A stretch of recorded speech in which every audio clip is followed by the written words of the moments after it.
They are a group of very passionate, dedicated women who are sacrificially working to bring changes in other women's lives. At the end of this panel discussion, there will be a question and answer period. You can post your questions on the chat. We will choose 3 or 4 questions from there. Let us welcome Anne Ariyadasa, the moderator, to lead this panel discussion now.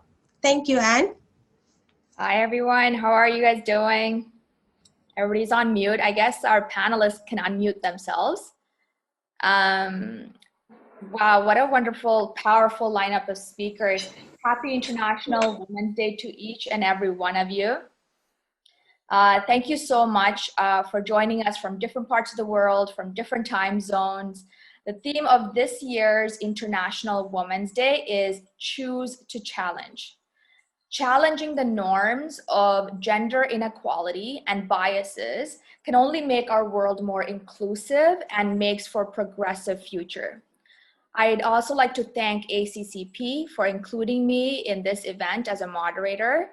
I am proud to introduce our panelists who choose to challenge the system we live in, making this world a better place in their own way.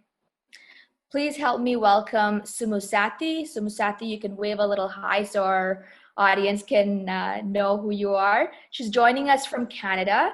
Sumu Sathi is a vice chair for the Canadian Union of Public Employees and represents approximately 1,100 public servants to create safe workplaces. She also has over 11 years of government frontline casework experience, helping individuals and families facing multiple barriers, including mental illness, addiction, unemployment, and homelessness.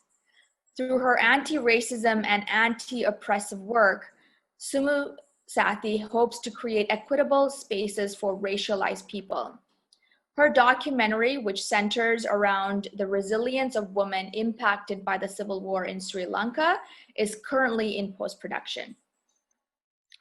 Next, I have Deirdre McConnell. Deirdre McConnell, go ahead, wave a little hi for everyone. Joining us from the UK. Deirdre is a director of International Program of Tamil Center for Human Rights.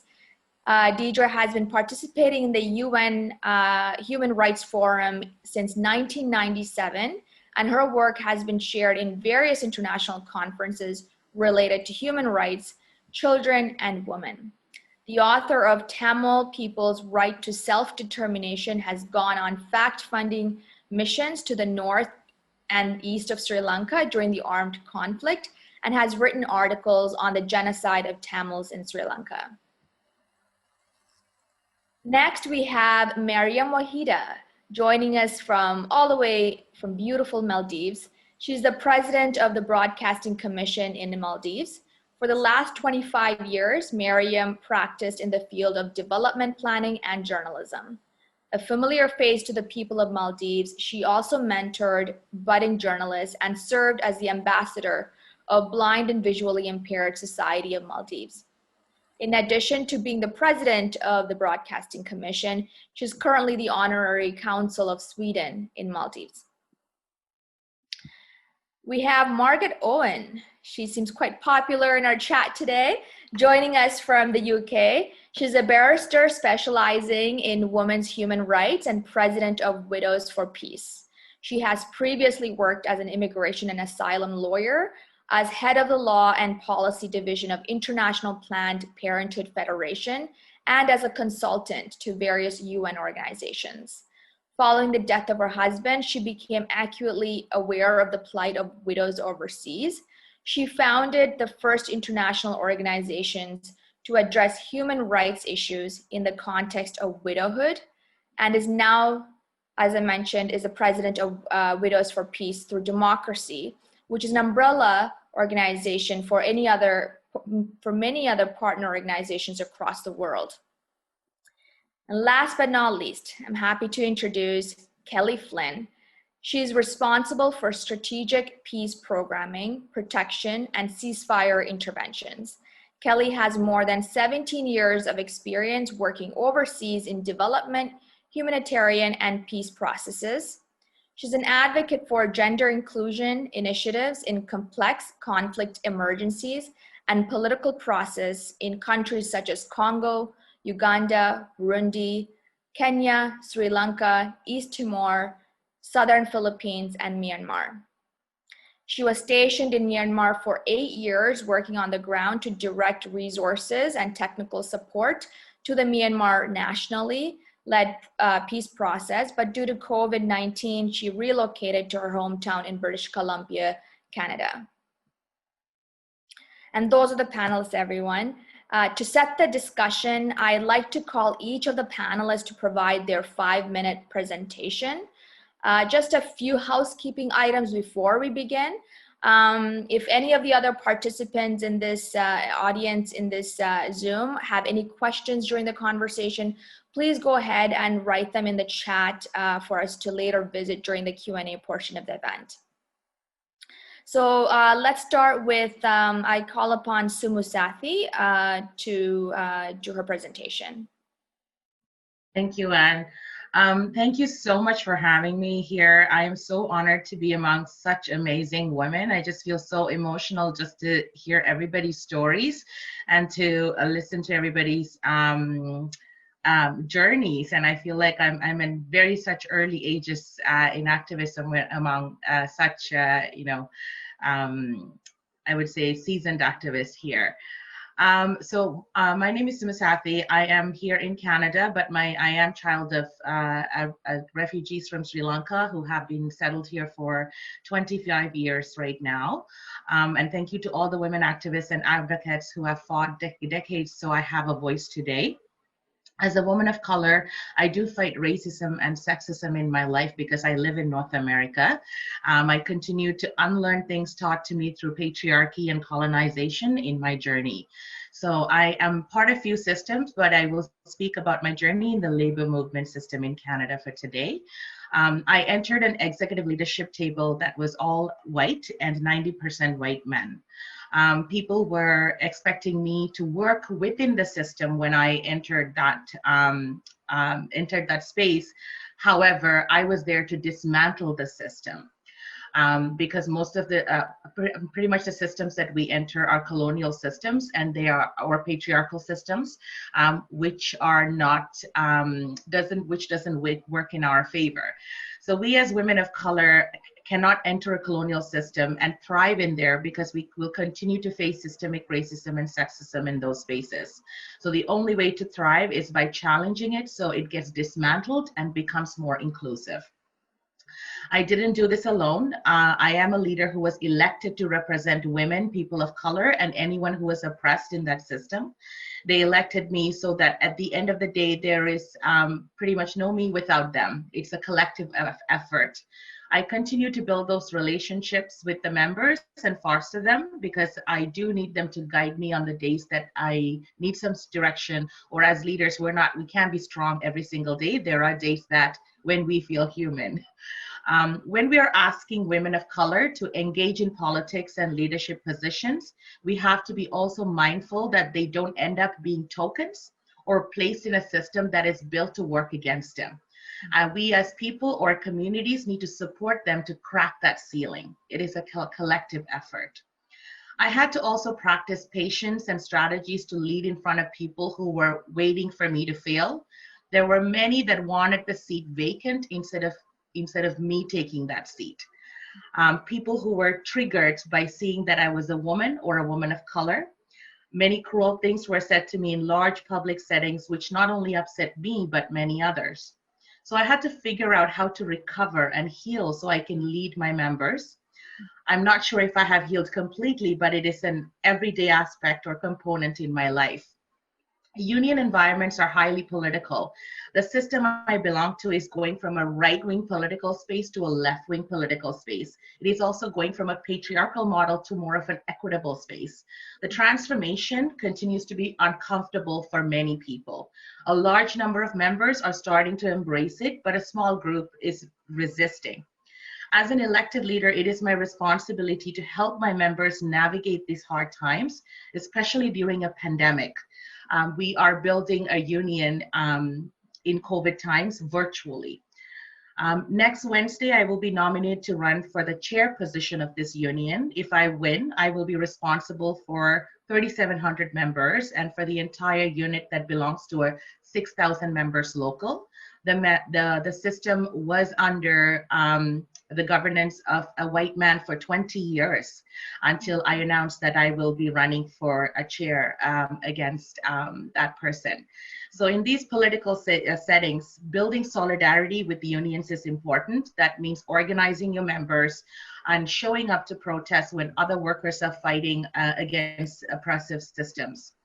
Union spaces were not open to people of color for decades. Therefore, decolonization work is important for women of color who are entering these spaces.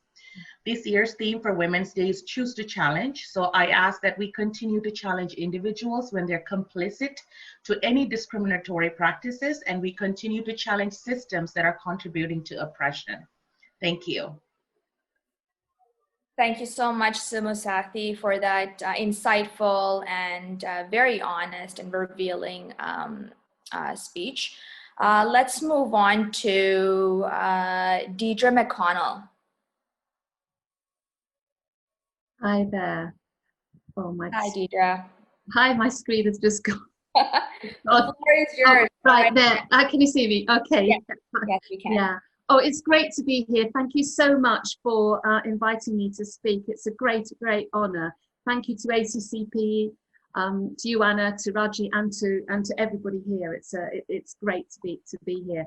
I want to just say a couple of things. One on women and our self-determination as individuals, and then on collective right to self-determination.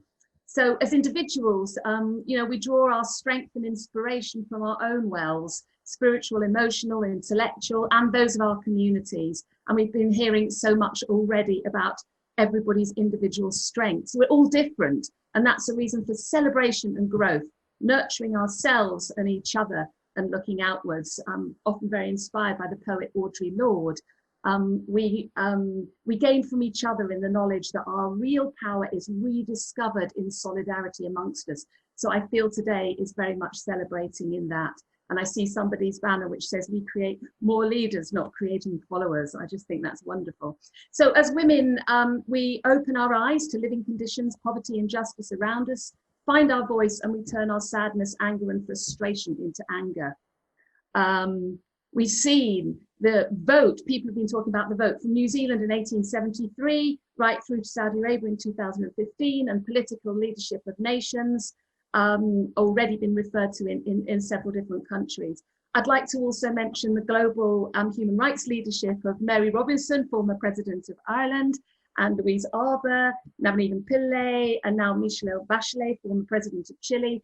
And these are wonderful women who are presenting and really pushing forward human rights for all, children, women, everybody. Now, to say a little bit about my personal experience, I witnessed the situation of the Tamils in Sri Lanka, as Anna has suggested in the introduction. Encountering the reality of genocide, violence against women, rape as a weapon of war, the situation of war widows, and the systematic oppression that I saw with my own eyes really confronted me as a British woman in terms of identity. How do we work to produce change? All the things that Sathi was just saying as well are very meaningful to me in terms of our differences work together and fight and tackle and dismantle injustice. So I met Tamil women at every level of the collective struggle, socially, culturally, politically, legally. Women have contributed as commanders, generals as well, and as soldiers too in the liberation movement with massive courage, dedication, and bravery. The story of the Tamil women, of course, we know there was a difference in 2009. We'll just come on to that in a minute. But during the time of the height of the struggle and in the north and east, what I saw with my own eyes, the equality of the situation of women, the dismissing of the situation of dowry for women, and the promotion of equality and leadership and for skills with women was phenomenal. And this is really, really important. So I've written on this and I've spoken to the UN a number of times, and I'm very passionate about this because it's sometimes seen, well, it's definitely seen by the international community in more of a just light now in terms of the reality of the genocide, the need for accountability of the Sri Lankan government for its war crimes, its crimes against humanity, the slaughter in 2009 of near on 100,000 people. This is a very slow process of bringing it to courts, but the international community, the UN, must make a stand, the member states must make a stand. One of the hopeful things is that over the years, over the decades, the documentation has been very extensive in terms of all the treaty bodies within the UN, and the Office of the High Commissioner's report is very, very detailed and really enunciates the need for the war crimes and the crimes against humanity to be made accountable by the Sri Lankan government. The 4 pillars of colonization, Buddhicization, Sinhalization, and militarization of the north and east of the island of Sri Lanka continues to be horrific. People think it's a post-war period, but it's not a peace. It's not a peace without a massive oppression that, of course, has been there for 70 years. So this is a long struggle, but the women have been exemplary. Tamil women are absolutely amazing, and their ability to represent themselves and to also disclose the effects of the rape as a weapon of war is a very, very extreme experience. And there are many, many cases, but women have had the courage to stand out and to write about their experience, tell their experience, and that's why the material is all there. Unfortunately, there is massive denial on the part of the Sri Lankan government. And it's very interesting to look at the 10 stages of genocide, because it's not a linear progression from stage 1 to stage 10. Denial is stage 10. But you can have, it's actually a circular evolution. So I've written about that because it's, the mechanism of it is very subtle, very calculated, very systematic. And so many people become bamboozled or lulled into thinking that it doesn't exist, that it's an extreme position of Tamils, but it isn't, it exists. And it had existed long before the armed struggle was born. And there were 30 years of non-violent, persistent demonstrations that were met with brutal military force against the Tamils. And that was leading up to the early 80s, the end of the 70s. So it's a long history, and I feel absolutely privileged, absolutely blessed to have known all sectors of the Tamil community, especially the women, and to have been part of that struggle, that part of that attempt to voice and to bring to the international community this reality. We still have to work. There continue to be the oppression, but there is the documentation and there is the will. But the problem with the UN is it's a club of over 190 states. So you need a massive you need a lot of countries to tip the balance in order for there to be really meaningful action and resolutions and so on. Some countries are doing what they can, and I'll stop there. I hope I haven't gone over my 5 minutes. Sorry. That's okay. Thank you so much. Thank you. Thank you for that wonderful insight. We're moving on to Mariyam Waheeda.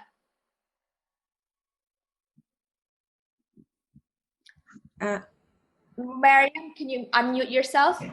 Sorry about that. Thank you, Anne. Sorry about that. Mariyam. Yeah, Go ahead. Very humbled by your introduction. Bismillahirrahmanirrahim. Assalamu alaikum and good evening from the lowest lying country in the world. I'm sure you must have heard about the Maldives. You always hear about the beaches, and it's around 7:22 here. Of course, it's a very geographically beautiful country, but today we are talking about women. So we also have the same issues, what we are discussing, and I'm so humbled and privileged to meet such experienced and such distinguished women on this panel, from young to all ages. Thank you very much for inviting me, Raji, and Alliance Creative Community Project. Thank you very much indeed for having me on the panel, because this time is not easy. I wish I was meeting all of you all, face to face. We could shake hands and say hello, but it's a difficult time. Hopefully we pass this and one fine day we get to meet. Well, Maldives is a male-dominant country, especially if you look in the past. But then I can't also say that Maldivian women are not enterprising and active. Since we have the tourism industry and the fishing industry is our second, so women are always actively engaged in these industries. So women thrive to, be in the decision-making levels and come and rule out in the country. But then the past 10 years have shown a little bit of difference, I would say, because we see women leading in the judiciary, women leading in media, women leading in politics, but it's a very small percentage. I think in the world, we are, like when it comes to decision-making levels, we are around like 136, 154. So for me, it's not good. I started as a journalist long time ago. And then when I was a television journalist, of course, reporting live, and very few women were there. But then I was always very enthusiastic, not to be on television, but of course, reporting about people. And I was thinking it's so important for women to be in media because they bring out the stories from the home.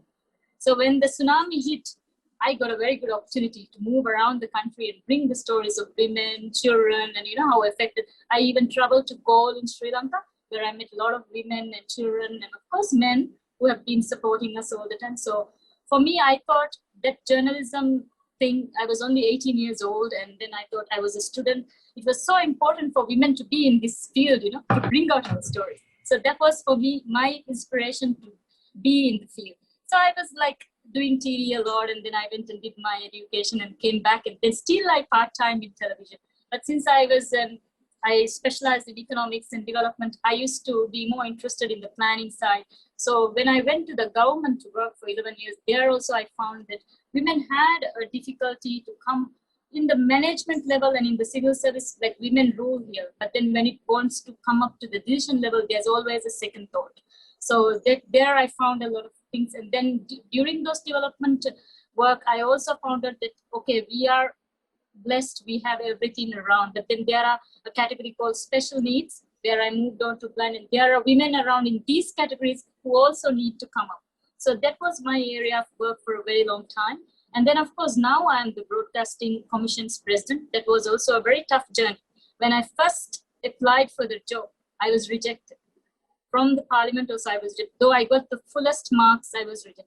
Second time I tried, this term. Second time I won it through marks and through interviews. So, here also to climbing up is a little bit difficult, but then with this political revolution, we see a lot of women holding like around 5-6 of them are in 80 of them parliament members. In the cabinet, there are around 3 to 4 ministers among 17 of them. So slowly Maldives is moving on, but with this political revolution, we see a lot of people in the decision-making level trying to make it up. So this is also just a normal country where women, of course, have their own privileges, but mostly there are many, many disadvantages for them to come up. So I think this country also needs to do a lot of work for the women, especially for the development of women, and especially holding their posts in development and also in decision-making levels. We need to do a lot of work. So I think I should stop there and give it to the rest of the panel. Thank you very much. Hello from Maldives again. Thank you for sharing your experience. We are now going to move on to Margaret Owen. Hello, everyone. Can you hear me? Yes. You are all absolutely incredible. I can hardly speak after all of you because you've just been absolutely amazing. And thank you, ACCP, for inviting me here. And Dee and Sinam and all of you who spoke about Tamils, who spoke about the Kurds, who spoke about the Yazidis. I too was in Sri Lanka in 2009 when the conflict ended, and I'm absolutely appalled. And Dee, you are the first person today to talk about the widows. Look at Sri Lanka. There are over 100,000 Tamil widows. There are more than 30,000 half-widows, the wives of the missing. They don't even know what is the fate of their husbands. And all over the world, wherever there's conflict, there are widows and half-widows. Look at what's happening in Kashmir today. Many, many, many widows and half-widows. And rape, as you've all said, is a weapon of war. And what happens in war? It's men who make war. It's men who decide to sell arms to authoritarian regimes. that actually target women and use rape as a weapon of war. And I'm thrilled to see my dear, dear friend Sinam, who I last met physically in Washington, where she wept because her family comes from Afrin. Her family home for centuries became the headquarters of ISIS. And I am in the UK, and my government is actually selling arms to Turkey and giving it military training when Turkey is doing terrible things to women in its own country. Look at all the women in prison, Leyla Guven, even Erin Keskin, who's a human rights lawyer, not even a Kurd. All these women who are sexually abused and targeted by Turkey everywhere. And yet there is silence. And I'm upset, Dee. I had a speech to make and I'm not making it, I'm speaking. I'm terribly upset, Dee, because in that whole UN report in which they're asking for an independent UN investigation to war crimes in Sri Lanka, even that looks written by men. There's no mention of the women.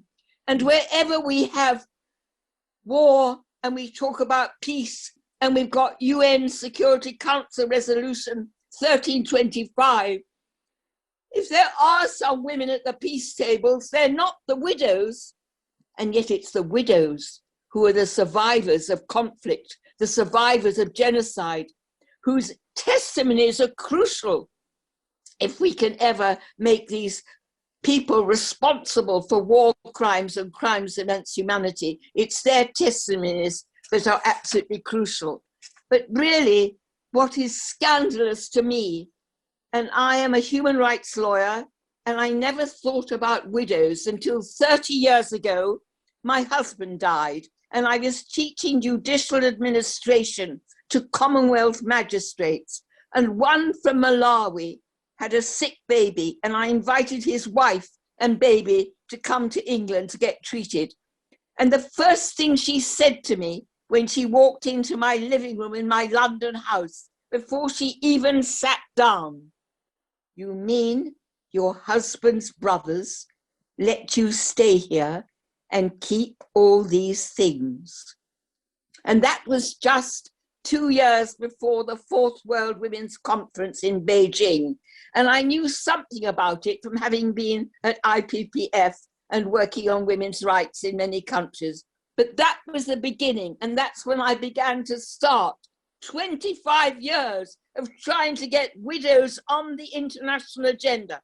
And it's not there. And we have to say that it isn't only conflict and genocide, harmful traditional practices, child marriage to much older men that have increased unbelievably the numbers of widows in the world, although there's an incredible lack of data. But it's now COVID-19. Everywhere, COVID-19 is killing more men than women.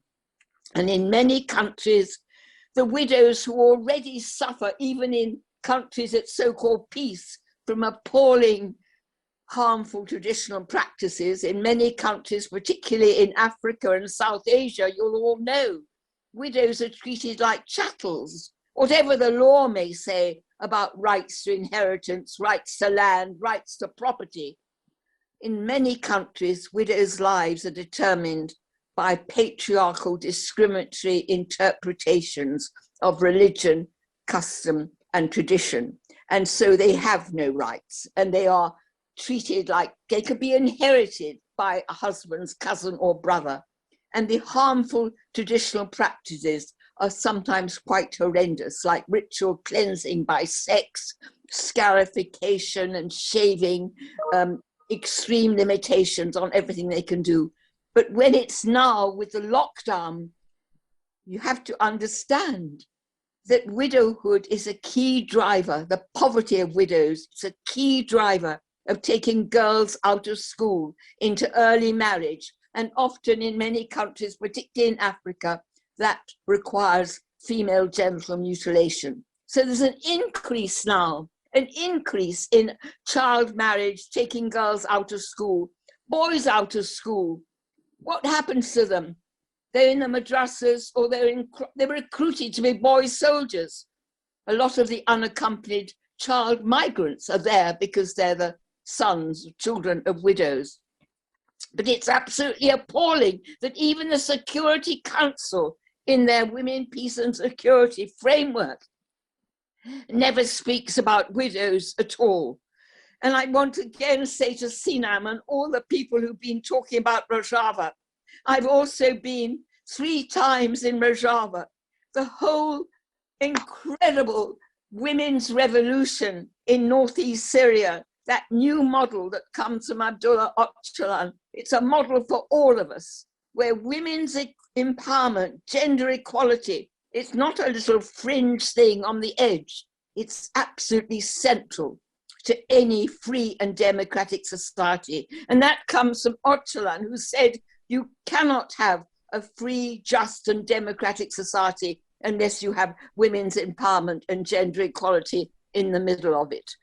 But also, I'm trying to get widows onto the international agenda. It's appalling that in 25 years since Beijing, going every year and this year virtually to the Commission on the Status of Women, widows barely ever appear in the agreed conclusions. And again, we're trying, all of you, please keep lobbying your governments that you do get widows into the agreed conclusion, because the priority theme this year is women in leadership and a way of ending violence against women. And please look, because this African group have now agreed, the Sierra Leone's put a whole lot of into that document. It seems to me scandalous that indigenous women, older women, young women, migrant women, all have paragraphs for them in the draft agreed conclusions at the Commission on the Status of Women, but there's nothing about widows at all.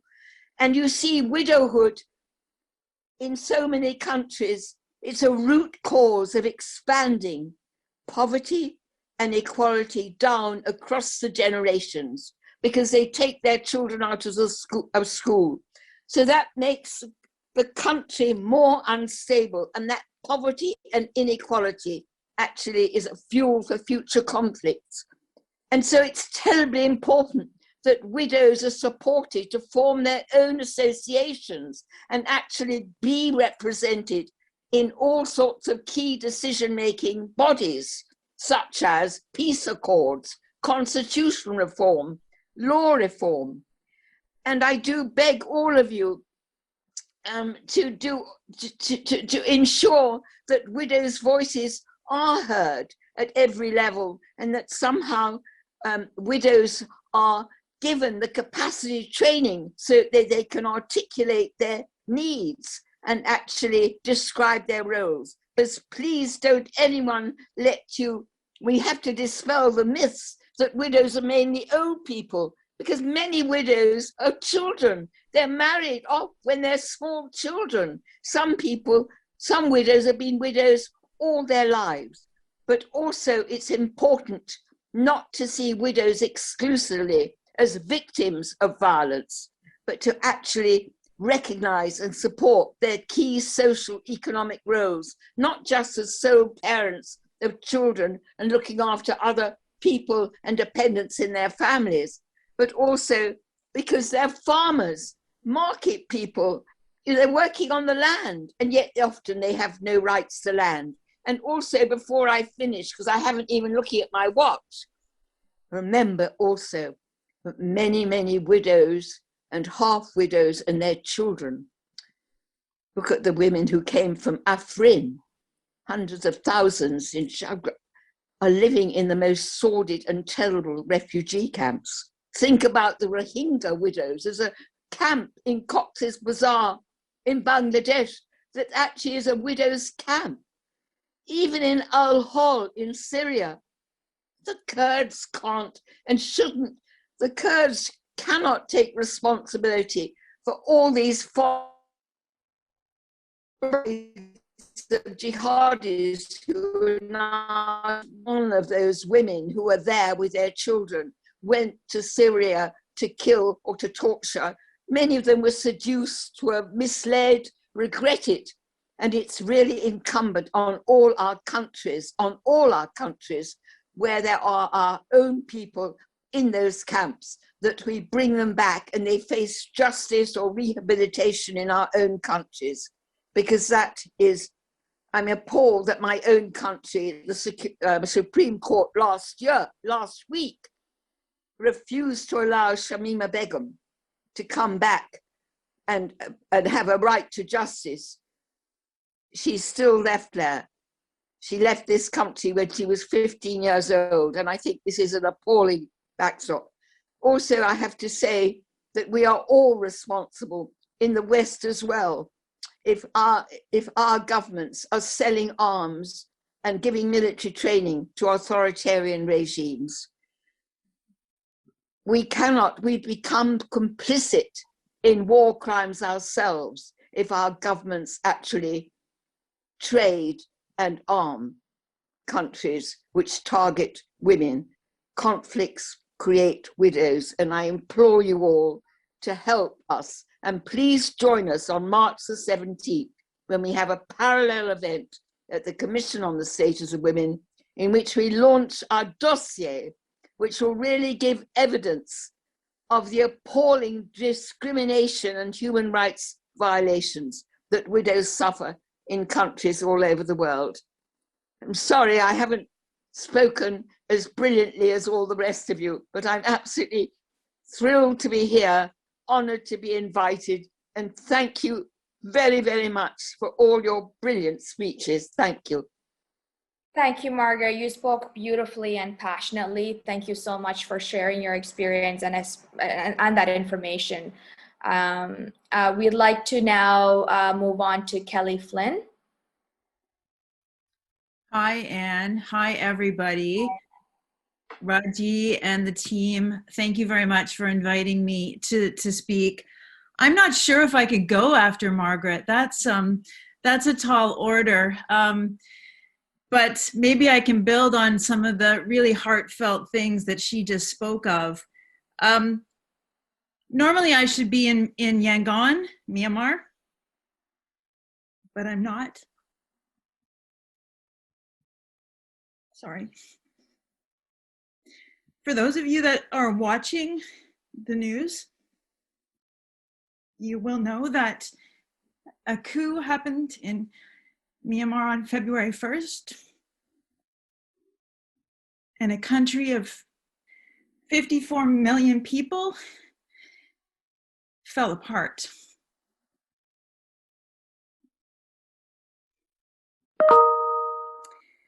"56 innocent civilians have been killed in less than 5 weeks. Over 2,500 have been detained where their whereabouts have not been confirmed, and they have not received legal access to legal assistance. There remains over 1 million stateless, undocumented Rohingya outside of Myanmar,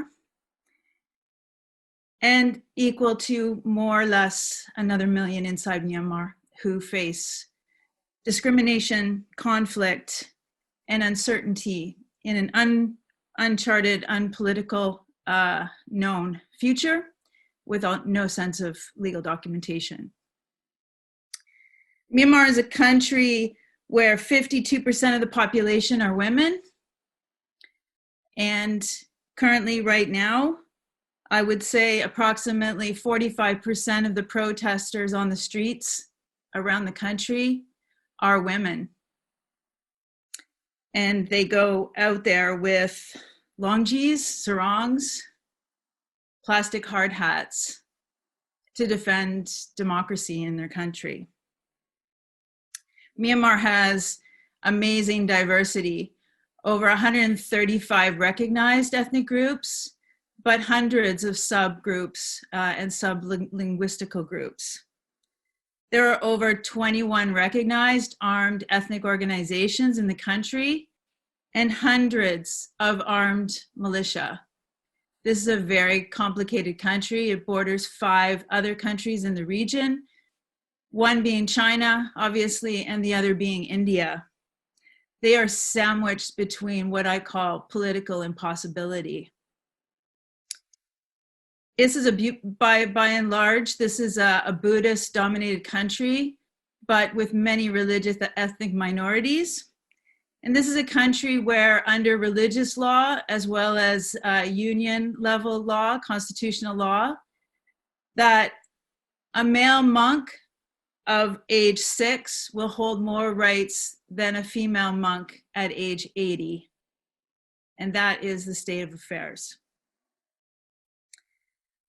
I take the opportunity right now, I'm not going to talk about my role and how I got here as a woman, but I'd like to take the opportunity to speak about Myanmar and the women there that face the impossible with amazing bravery. Aung San Suu Kyi was mentioned earlier by another speaker. And I'm conflicted over the leadership of this woman in this country. And I speak for myself here, not anybody else or affiliates to who I work with. But because you have a female leader in a country does not mean that gender rights and equality are guaranteed, nor are they protected. Aung San Suu Kyi was democratically elected in 2015 and had held office of the state councillor for 5 years. And she did nothing legally to reform any laws that protect women as civilians in Myanmar, from data security to telecommunications laws, to banking laws, to land tenure and land restitution laws. She was ousted on February 1st in a contestation of the elections in November by the Burmese military, referred to as the Tatmadaw. But her role as state councillor prior to the coup should be discussed and be under review in terms of what she has done or not done for the women of Myanmar. I wanted to speak a little bit to this morning, or actually it's my morning, for many of you it's the evening, around women, peace and security in Myanmar. A peace process in Myanmar started 10 years ago officially, and the state of women's participation in that process has been deplorable. In terms of its upkeep to the international standards of 30% women participation, meaningful participation, Myanmar has merely come close to scratching 17% of meeting that international standard. In terms of women's roles in the peace process, the conflict in Myanmar, or the conflicts in Myanmar, have been highly masculine. They've been asymmetrical, and that has been transferred into the peace process itself, where the meaningful role of women has been diminished to being masters of ceremonies, moderators, and basically women on the arms of male representatives at social events and high-level dinners. In terms of a way forward for increasing women, peace and security, and all that is embodied in UN Resolution 1325, I have a few points I'd like to stress, and then maybe come to the discussion later. There needs to be extreme accountability to holding people accountable to committing to bringing women to the table in a meaningful way. Organizations, the diplomatic community, international aid, etc., all need to look at themselves internally and practice internal commitment to women's representation, and then practice and outreach that in external environments, of political environments. There needs to be dedicated resources, consistent strategic and technical support to women to bring them to a level of confidence that can have them sit at the top table with men and not feel they have to always be defending why they earn a seat there and why they should be there. We need to end the silos that make gender and women's participation an afterthought, something that's out there in the far corner that we never think about until after it's done, or when there's an issue and we realize maybe it would have been important to have a woman involved or the voices of women, and it becomes an afterthought and a correction. We need to look at gender mainstreaming, not as something that's thematic, but something that is essential, it's critical, and it's central to all that we plan, we strategize, and we implement. We need to end the silos of making women and women's rights a one-day event on the calendar of 365 days. And then we all go back to our lives and not think that anything that we talked about here or on Monday is being important. And that needs to happen in politics, and particularly for me, in my opinion, in the transition of peace and peace process. We need what I call a smart track 2, which means that we move women from peace building and social work initiatives into meaningful peacemaking, negotiations, and moderation of conflict management. We need to build an ecosystem around the skills and wonderful outcomes of women in peace building and move that into policy, into dialogue, and into negotiation outcomes. This is something that I'm trying to achieve in Myanmar. In a post-coup environment, now with a military dictatorship in place, I would say I have more than my work cut out for me. Defining meaningful participation. I made a commitment to myself in 2018 that I would not attend any high-level political events in Myanmar that had me sitting with the wives of politicians, political party leaders, and government officials, because that was where I was put. I also made a commitment that I would never go to an event that had ethnic women in ethnic costumes dancing and performing as an opening ceremony for what was going to be a political dialogue or discussion for men that would follow. I've held that commitment for now almost 3 years, and I've been encouraging other Myanmar women to do the same. I now have protected a team of 25 national staff who have often been invited to wear their ethnic clothes to play dress up for an event, and encourage them to refuse those invitations to protect their own dignity. Last but not least, I'd like to just say that I like to promote, or I'd like to talk about, if anybody is interested, the inclusion within inclusion. And what I mean by this is bringing intergroups and intergenerational exchange from women, from elderly women to young women, from across different ethnicities and divides, because this is what divides us. Women have a difficult time, in my experience, particularly in Myanmar, to identify as women first. They look at themselves as their ethnicity first, or their age, or where they belong in the social order, not as women. And we need to challenge this and try and build intersectionality and inclusion between different groups and not be dividing ourselves. So thank you very much for allowing me to make these points. It's a real delight to be here among this esteemed panel. And hopefully this isn't not the only day that we talk about these things, and Monday certainly not the only day that we think about the importance of women's equality and equity. Thank you very much for letting me speak on behalf of Myanmar. Thank you. Thank you, Kelly. That was great insight as well. And, you know, and absolutely, you're absolutely right. This is not the only day we should be carrying this conversation. But a lot of the panel, even the media out here that's participating, I'm pretty sure this conversation will be evolving, and let's just hope that we do that. You know, something that Margaret have mentioned is that for us to have a just democracy, we need to put women at the center of it. Women's needs and rights are different depending on which part of the world they live in. In your line of work, and this is addressing to each of the panelists, please jump in.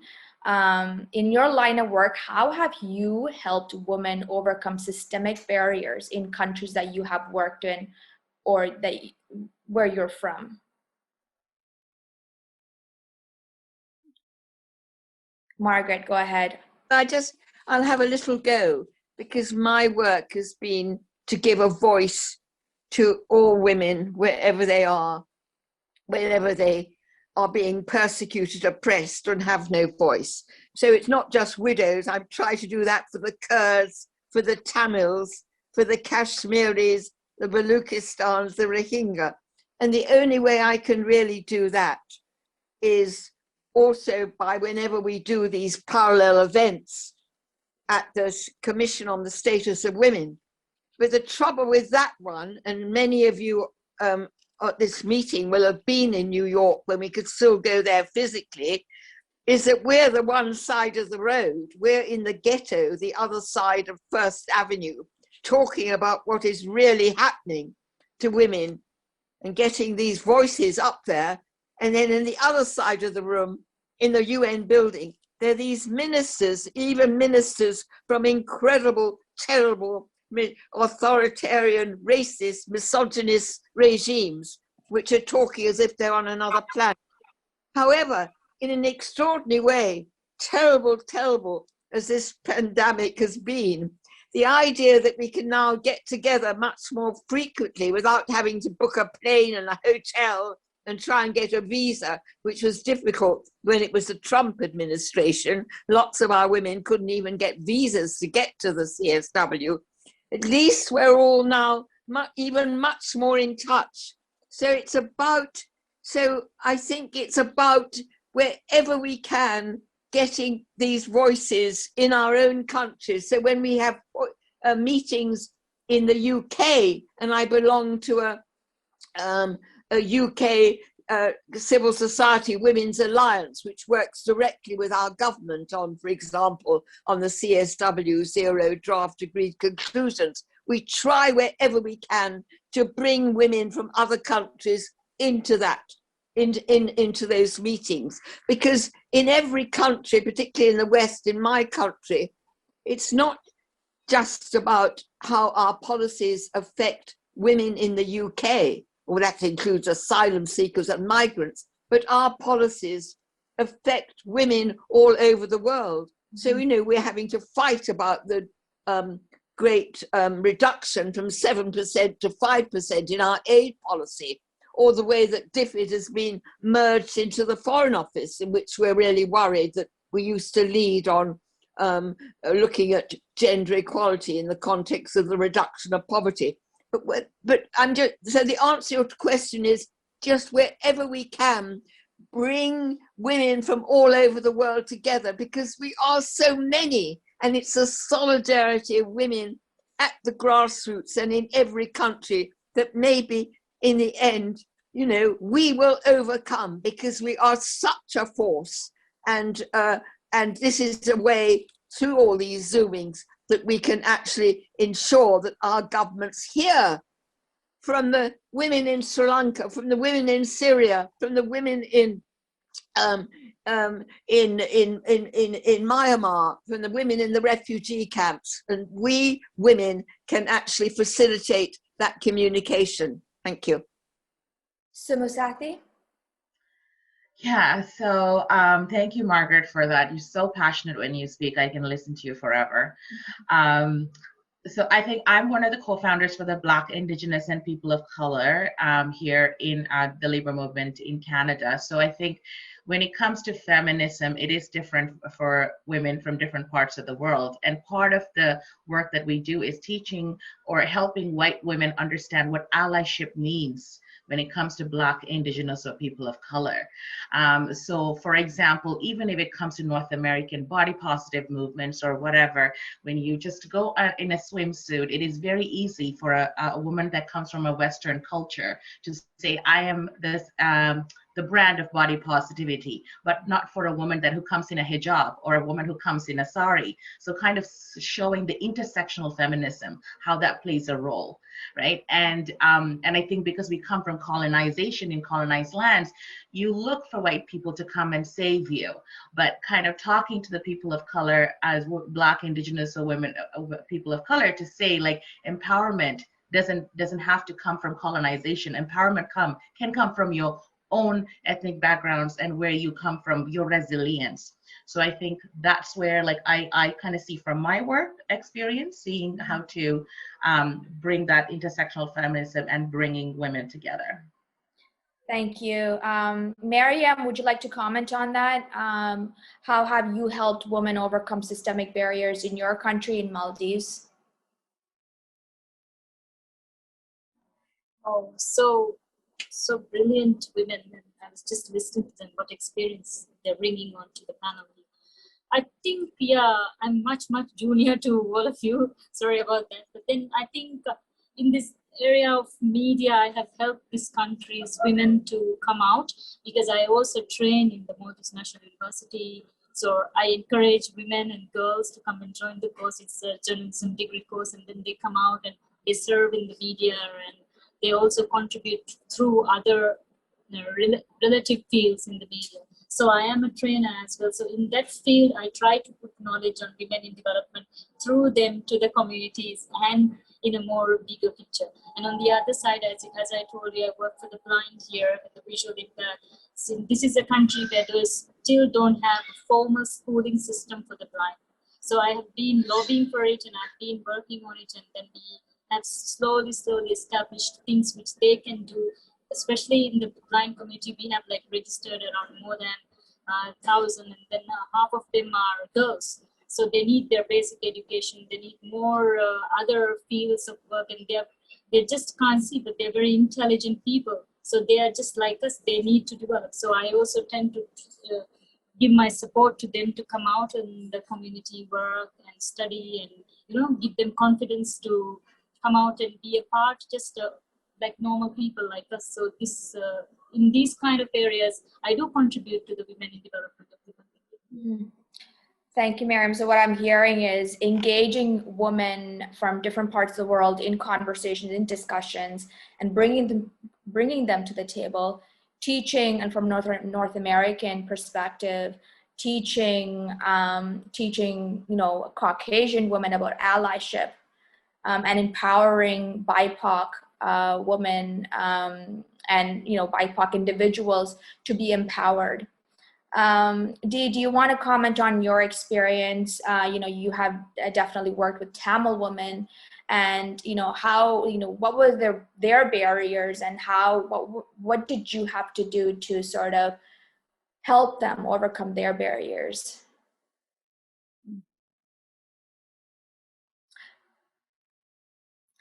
Dee, can you unmute yourself? Thank you. So sorry, you'd think I'd be used to this after a year, wouldn't you? Okay, all right. Thank you. I want to give an example. I mean, in a way, I have been helped to understand the Tamil reality by Tamil women who've led. So they've helped me understand. And the fight against racism, anti-racism, for me preceded my involvement with the Tamil struggle. So, and that's a journey, etc. What the story that I want to share actually is about, I think, in answer to your question, empowering as a joint thing, our interdependency as women. I think once we've got to the point we're human, and we understand the forces of patriarchy and racism and structural institutional racism, and we've committed ourselves to fight that, okay, that's a kind of starting point. Now, in 1997, there was a particularly ugly situation of rape used as a weapon of war. So, Margaret was a woman who had some of her property taken by the army, the Sri Lankan military. And when she passed the checkpoints, she would object, and she would remind them of what they'd done to her. Now, in the end, they punished her. Most of her friends and family said, just live with the daily oppression, because there's going to be reprisals. Anyway, one night they barged into her house and brutally gang raped and murdered her. Because the year before there'd been a very bad, the Krishanti Kumaraswamy case, which is very well known. So they actually inserted a grenade into her in order to destroy her body, so that there wasn't flesh that could be exhumed, that could be investigated. Okay, so that happened, and it was. As we said before, many people mentioned rape as a weapon of war that's been used currently against women, and when it's against people that are working in exercise of their legitimate right to self-determination, which Tamil people have, and numbers of other peoples that have been mentioned, then the agenda of the oppressor is to harm the woman, but the whole community. As violating the most sacred space a woman's inside. Okay. Now, what the point I want to make here is, when that was written up later in 1997 or 98, the feminist movement in Sri Lanka is quite strong, and there's feminists on the Sinhala side and there's feminists on the Tamil side. Now, when the Tamil women wrote poems about that, they used language. I'm not going to use the language now. I could do, but they used language about the female anatomy and the invasion of her anatomy in a very explicit way. Okay, which needs to be said, because that's the truth. You know, you can't actually dress it up. You can't sanitize it.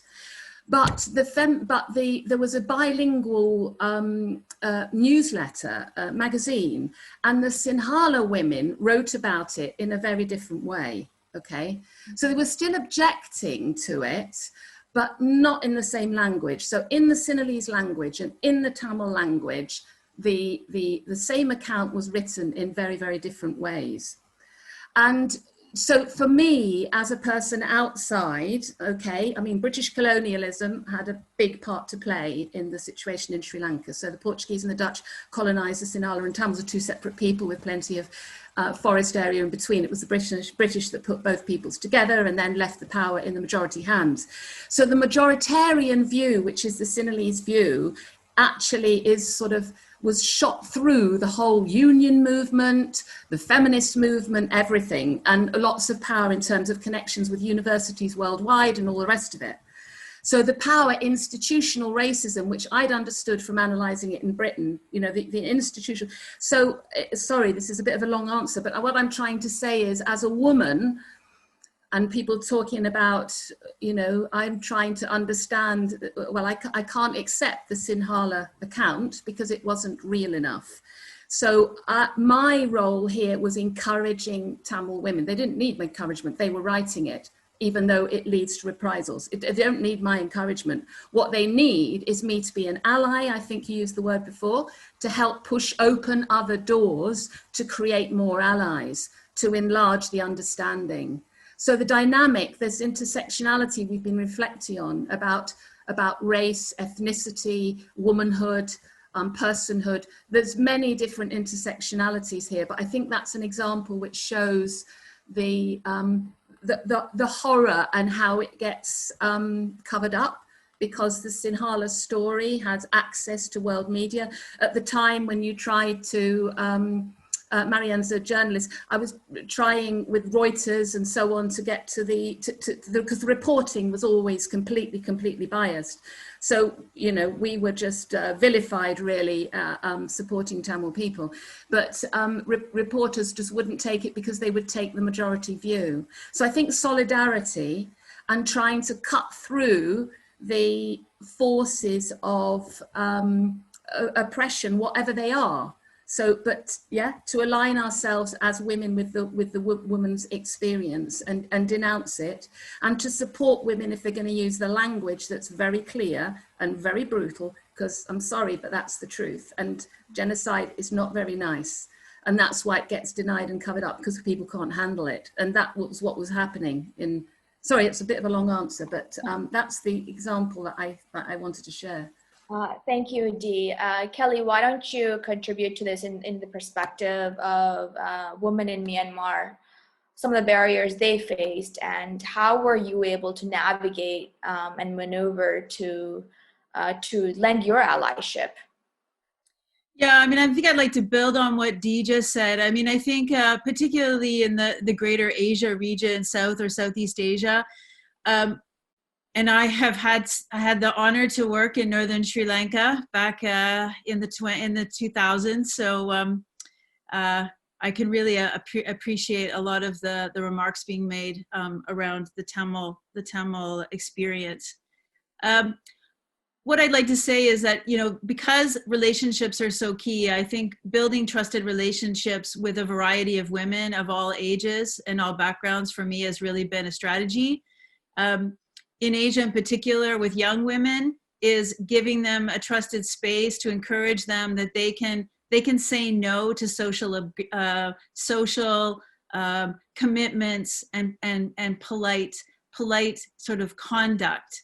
And as young women in particular, not have to bow to the traditions in meetings or at conferences or in political gatherings, etc., to play a certain role, and to give them the confidence and space to be able to refuse to take on those roles. That's something that I think I've really worked hard on for the last 8 years in Myanmar in particular.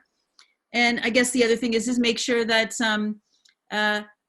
what needs resourcing is resourced. I mean, this is, I think, really, really critical, is that if you're working in environments or communities where there aren't spaces, there's not common space, or there's not common commitment and resources to move young people, people of diversity, people of different communities, and women together, is start to get loud about that and find the resources and commitment and accountability to do that. And that's work. I get it. It's work, but it's work that should be undertaken and maintained, and the safeguarding of that space. These are the points I'd make. Thanks, Anne. Absolutely. We are running a little bit of time. So in the next question, if you guys can, wrap up your answers within like a minute or two. I'm so sorry to put a time crunch in your responses. This is actually very enlightening for a lot of us. We talked about women in the line of work. I want to sort of focus on your own, journey as well. What are some of the challenges that each of you faced in your current role or in your career?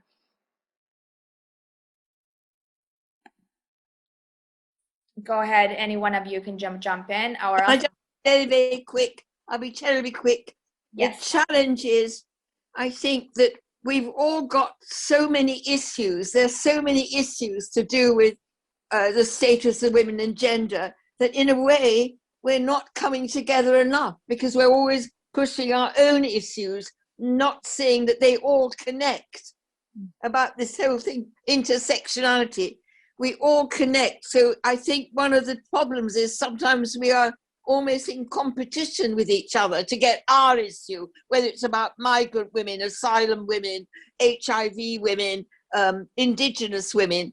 And so and there's some people, like older women, have got an incredible resource. So they get a general recommendation at the CEDAW, they get lots of resolutions and things going. But because we've got no resources, we depend upon voluntary donations. I mean, Widows for Peace and Democracy operates from my kitchen.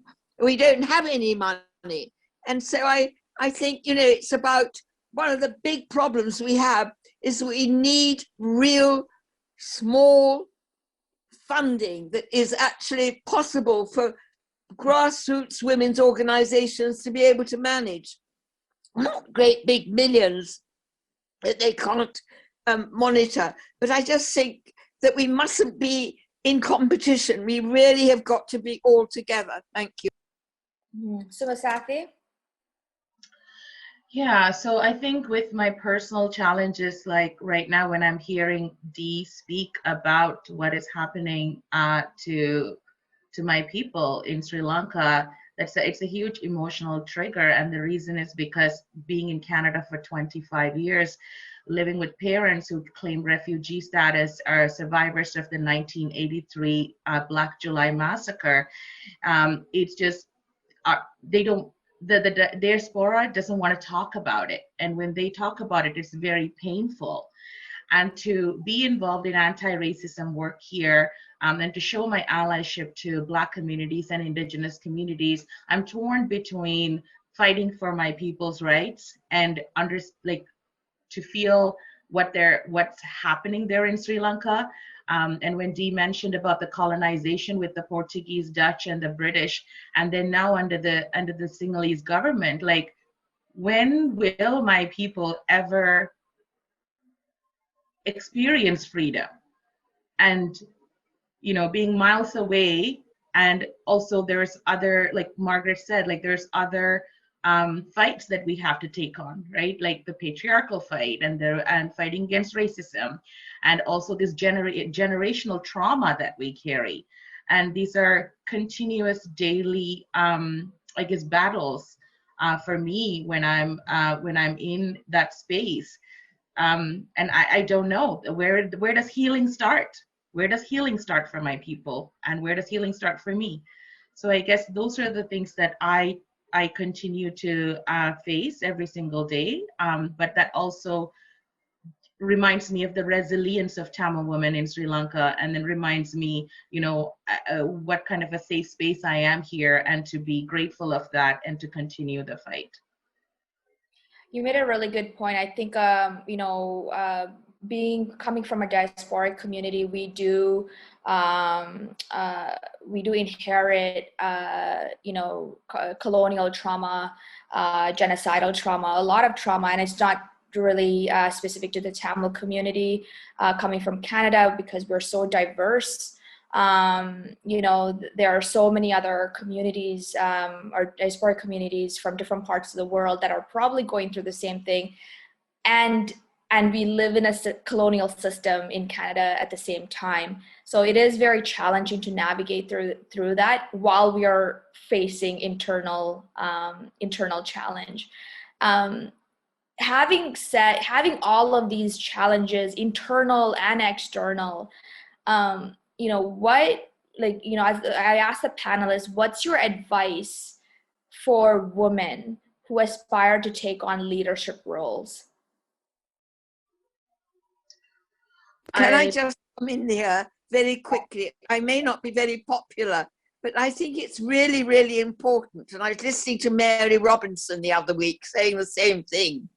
It's very important that we get men on our side, men and boys on our side. And as Mary Robinson said, in every country, there are lots of what we call serious men who also understand that you can't have justice or peace or stability unless you have women's empowerment and gender equality at central. So I just think that we've got to do much more. And I also think we've got to do much more to get into the formal and informal education curriculums in the schools. I mean, in my country, the UK, I go and talk in a school and they've never even heard of the CEDAW.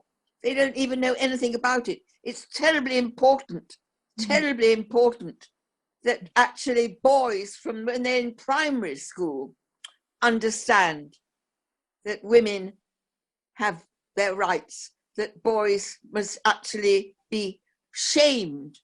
They're the ones who must be shamed if they attack women. I think there's a lot to be done now on the education centre, informal and informal, and to actually get men to help us, because we don't want to have a feminist foreign policy that's a parallel. We want to be in there, right in there. Right. And that's why I just love the whole Rojava model of the co-chairs. Wherever you are, you have a man and a woman. You never. So if you have a woman who's, say, a mayor of a city, let her say, bring a man in. And that shows that we're not anti-men. We want to work with men, and there are men who are on our side. Let's help them to show that too. Thank you. Absolutely. So it adds to the inclusivity and education as well. Sumu, you wanted to say something to that question as well? Yeah, so like I think in terms of like moving forward, like what Kelly said earlier, decline to be in oppressive spaces. Like you have to make a choice. You cannot be neutral. You cannot be, I am going to be neutral because I don't want to stand with either party, just so people can like me. You have to pick a side when it comes to human rights, and I hope you pick the right side. And also the informal education that Margaret said is that the collaboration, the allyship with other women, such as Dee, who has gone and lived and carrying those stories, and how do we connect with these women, because we have been put in our spaces in this patriarchal society to fight alone. So how do we build that collaborations? And like Margaret said, what does allyship with men look like? That means challenging when people are being complicit to racism or sexism and continuously speaking up, and teaching allies how to, it's okay to fail, but you come back and then you fight again with us. So I think those are my things for moving forward. So how can, like speaking on educating boys, how can men be more involved in challenging the system? How do we engage them in these conversations? And can I jump in here? Of course, Kelly, go ahead. One of the things that I struggle with a clear answer for this, but one of the things that I've learned, and I am, this is, I think, the great thing about being in your 40s, I have no problem declaring that, is that I know I have to keep learning what this means myself. So when we fall into traps of thinking we've had enough exposure or enough experience and we've got some expert thoughts and things, that's for me a red line. So it's about constantly learning as just a human being to understand, particularly what does masculinity in conflict look like, or masculinity in peace processes, or masculinity in our societies, whether it's the union environment, or it's working in universities or as a journalist, etc. I think this is really important. For me, this is really important, is to understand, because I think by understanding that or learning about it, we start to understand men and the burdens that they have, that they might not agree to, but are being put and imposed on them. And I'm not saying this is all men. Trust me, I'm very clear on that. But I think it's about an understanding. And it's not, for me, it's not about who you are. It's about what you do with who you are. And that spans gender. That spans men, women, boys, girls, ethnicities, nationalities. So that's, for me, is my place of departure. It's not about who you are as an individual. It's about what you choose to do with who you are. And for me, that's a place to start. Thanks. I think we're going to take some questions from the rest of the audience right now.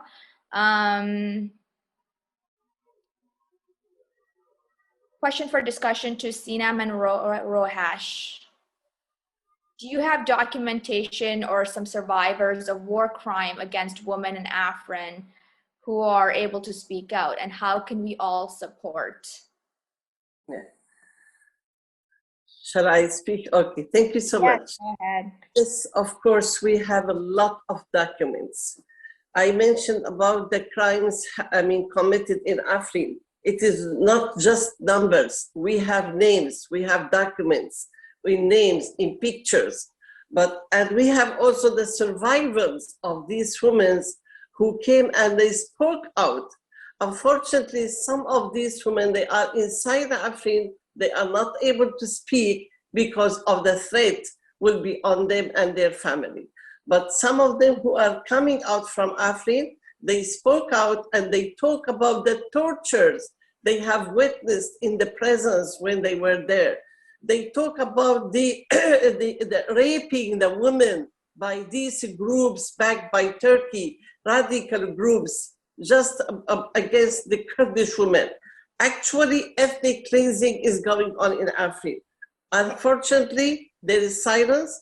For that, we have to raise our voice. Each one of you, please, ask your country, ask the United Nations to move, to act. There are some, documents or reports from the United Nations comes out about this violation, but only reports, only words. We need action.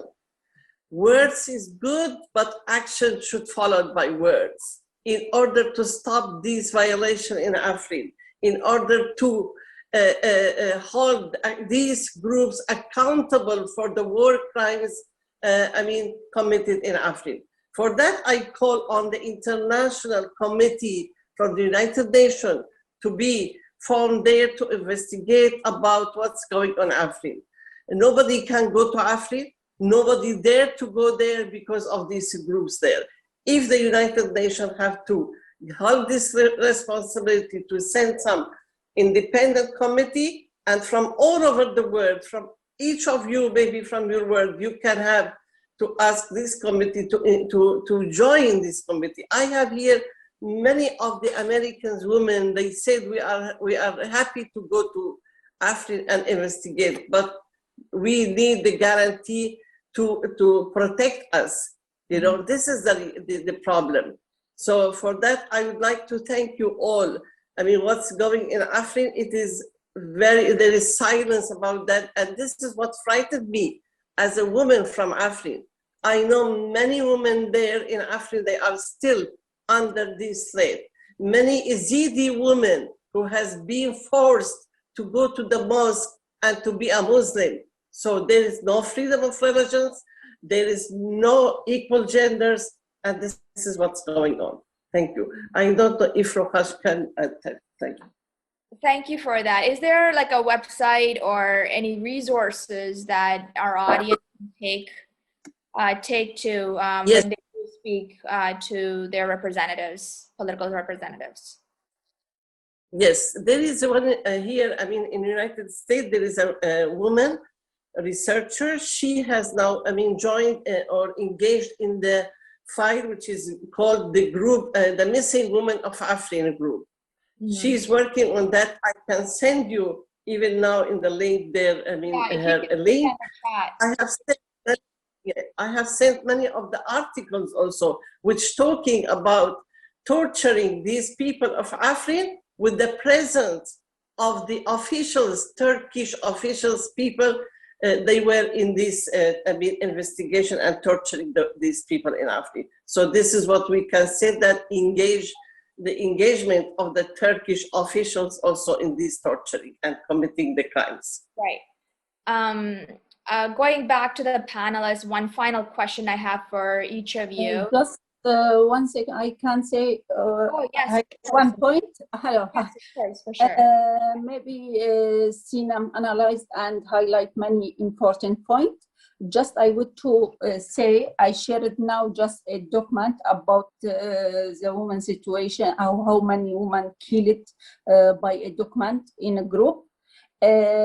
Just I would to give example. Before 2 weeks, a woman ran away from Africa, and she arrived to Kobani, city of, and now her situation is very difficult because she was more than 2 years in prison in Afrin, prison of Farid Hamza. They call it the group, and she told it every night they was coming to rape me every night. And now we try to she going to try to speak, but I can't give her name because she doesn't feel well now. Not just in Africa, the situation same in Grecipi, Tel Abyad, same in Ras Al Ain, Serikaniye, and many different areas. For example, Havrin Khalaf, she was a political woman leading a politics party. They killed her between Ain Isa and Kobani. They killed her, and She wasn't military, just she was a political woman. And not anyone. We give it all these documents, not just to UN, to all states in the world, but not anyone give it any words. All world now silence about the situation happening in Afrin, in Recipe, in Serikani, and still the Turkey trying to attack all North and East Syria. And until now, not any country or any organization talking about this situation. Because of that, we told it, please breaking your silence, not just to UN, all world. Because now, not just they killing a woman, they killing a woman, children, all society. And they was living not just Kurds in Afrin or Recipe. Recipe, Tel Abyad is Arabic place, is not a Kurdish place. But now what's happening in all this area, not anyone talking or giving any action. We don't say to hold bringing a gun and go to fight in front line. No, we're saying just stopping Turkey to attack this peace area. And the area, women and men working together, and we established a very modern system, like Margaret highlighted. We established a system co-chair. Woman doesn't work in one or two or elected by man. No, women should be represent themselves in everyone, politics party, economy, cooperative, culture, education, everywhere in systems. We're saying if we doesn't organize a woman, that organization is not legitimate. Because of that, we started to organize every woman, and we make every house in North and Syria an academy to educate not just women. In same time, we educate a man too. We are together, but there is always attack to that area. Thank you. Thank you so much. And yeah, I'm speechless to hear these stories, I'll be honest. And we are running out of time, unfortunately. And before we close this panel, I do want to go back to the panelists. You know, choose to challenge is the theme. And I feel like there's so many different challenges that an infinity amount that we have to choose from. To the panelists, you know, what does each of you choose to challenge in your line of work or life? I just say, why is there such silence about millions of widows of all ages and half widows, and the terrible suffering in so many of them who are refugees, in migrants, in terrible sordid surroundings, where they're also now very vulnerable to COVID-19. Forget about water or self-distancing or PPE. I mean, why is there such a silence about widows? Please help all of you to get this on the international agenda. Thank you. Thank you, Margaret. Kelly? Yeah, thanks, Anne. I guess, you know, and I don't want this to sound like a cliche, but yeah, I challenge, I speak to power all the time. I speak up, I challenge it, I question it, I yell at it, I break glass. Exactly, truth to power, truth to power. Thanks, Mark. I can go next. Like Dee said, I'm a Tamil woman, so, and I have two oppressors, which is the colonizer and also the right now, the Sinhalese government. So I have to continue to challenge. I have no choice. There is no choice. So I will continue to challenge those oppressions. Mariyam?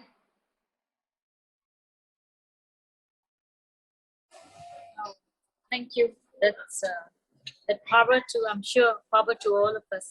I think for us in a small state, the challenge is a little bit different because, as you know, Maldives is very scattered and we have around 2,210 islands and they are divided into 19 to 20 atolls.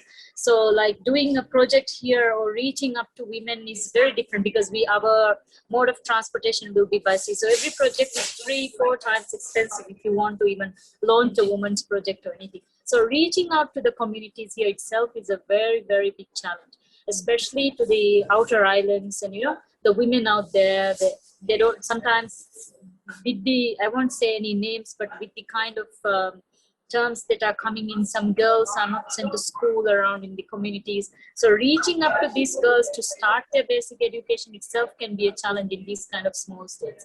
So, and if you go on talking about it, is the same around the world, but then I think being in a small island state, accessible to education, access to information, access to many things can be the biggest challenge. Yeah. Thank you, Mariyam. Deirdre?